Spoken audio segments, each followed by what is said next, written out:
What's up, chat? It's your boy AlbeRay, man. I'm checking in once again. And today, we're continuing the St. Louis vlog. It's day 4. And honestly, this stop was probably one of the most meaningful and impactful parts of my entire trip. As many of you know, I came to St. Louis with my family to celebrate a plethora of graduates who all graduated at the same time. And yeah, so when I travel, I always try to learn something about the city history that I travel to. It's not just about seeing places. I like understanding them as well. So today, me and the fam bam, you know what I'm talking about? We visited the Dred and Harriet Scott Museum. Now before I even walked through these doors, I had heard of the name Dred Scott because of history class. But to being honest, I didn't really know the full story. And after spending time in this museum, I walked away with a completely different appreciation for what this family endured and how their fight changed American history forever. Let's talk about it. Who is AlbeRay? That's a question people ask me every day. I'm a creator, a traveler, a producer, an educator. Who is AlbeRay? Living every chapter God knows. Who were Dred and Harriet Scott? Dred Scott, he wasn't born free. He was born into slavery around 1799 in Virginia. Now, Harriet Robinson Scott was also born into slavery. And eventually, the two met, they married, and they started a family. Now, here's something that many people don't know, or probably don't even realize. See, their marriage itself had to be approved by the people who were enslaving them. Imagine that. Not even having the freedom to decide who you marry without someone else's permission. See, that alone tells you what life was like for enslaved people during that time. See, together they had 2 daughters, Eliza and Lizzie. Everything that they did, every decision that they made, see, it wasn't just about them. They also did it for their children. Like most parents would. They simply just wanted something better for their kids. Now, why did they file the lawsuit? Here's where history gets really interesting. See, Dred Scott's enslaver was an army surgeon by the name of Dr. John Emerson. Now, see, because Emerson served time in the military, he moved around quite a bit. See, those of you that was in the military know we call that PCS. Now, see, during those times and during those assignments, Dred and Harriet lived for several years in places like Illinois and the Wisconsin territory. Now, why is that important? See, because slavery was illegal in both of those places. See, there was actually a legal principle at the time that many people recognized. The idea was once free, always free. Meaning, if an enslaved person legally lived in a free state or territory, then they should remain free. So after Emerson died, the Scotts decided we're going to go to court. Not because they wanted money, not because they wanted fame, but simply because they wanted their freedom. The court case. Now, their lawsuit actually began in St. Louis. And here is something I didn't know until coming into this building. See, at first, they actually won the trial. A local Missouri jury ruled in favor of the Scotts.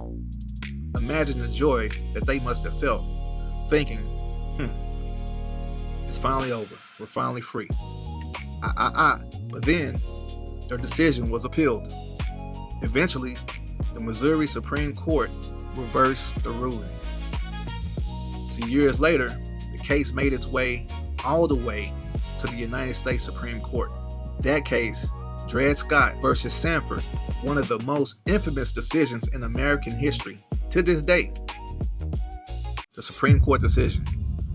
See, in 1857, the Supreme Court ruled against Dred Scott. Chief Justice Roger Taney wrote that people of African descent, whether enslaved or free, were not considered citizens under the U.S. Constitution.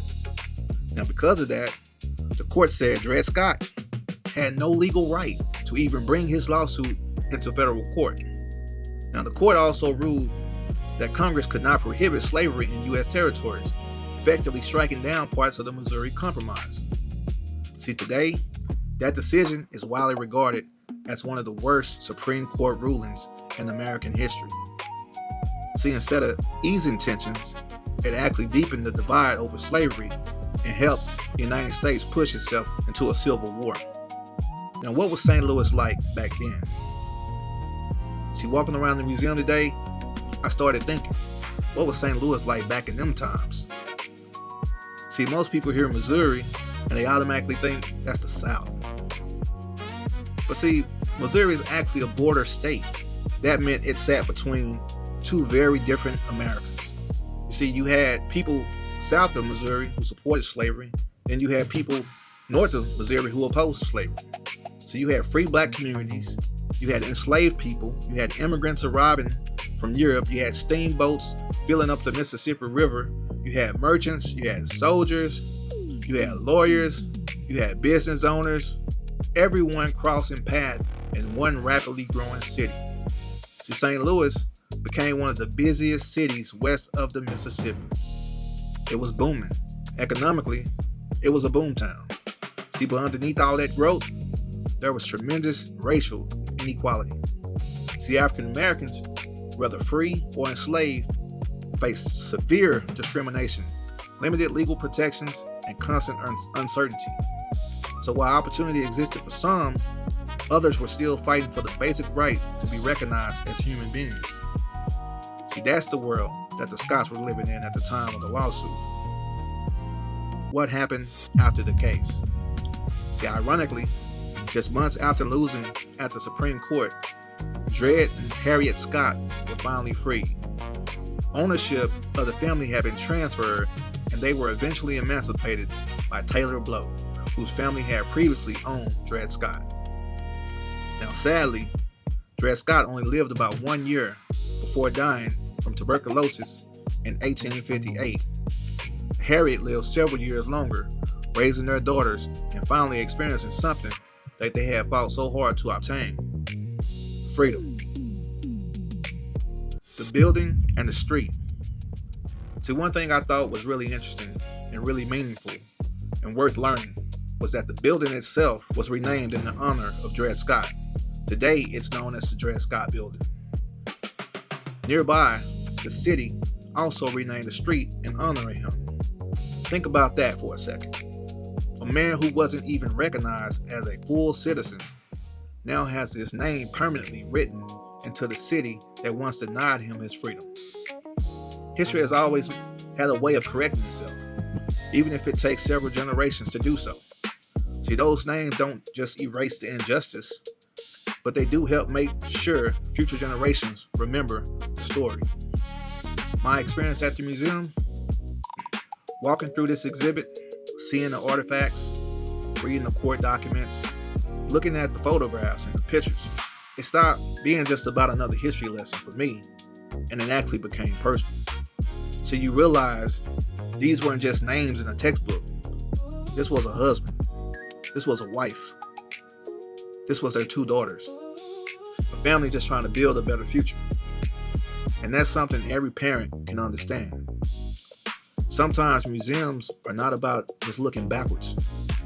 They're about understanding how the past still shapes the world we're living in today. Now, if you ever find yourself in St. Louis, I definitely recommend stopping by the Dred and Harriet Scott Museum. Whether you're a history buff, a student, or just someone who enjoys learning while traveling, it's worth your time. Travel shouldn't just be about food or sightseeing or checking destinations off a bucket list or just taking selfies in front of nice buildings. See, sometimes the most valuable souvenir you can bring home is perspective. That's one to grow on. Now, I hope you guys enjoyed this video and coming along with me on another stop in my St. Louis vlog.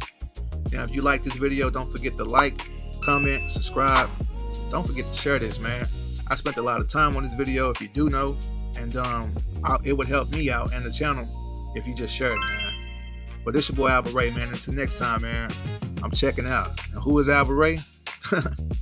Who is AlbeRay? Just keep watching. Father that loves his children every day. A son, a brother, a partner, a dreamer. Who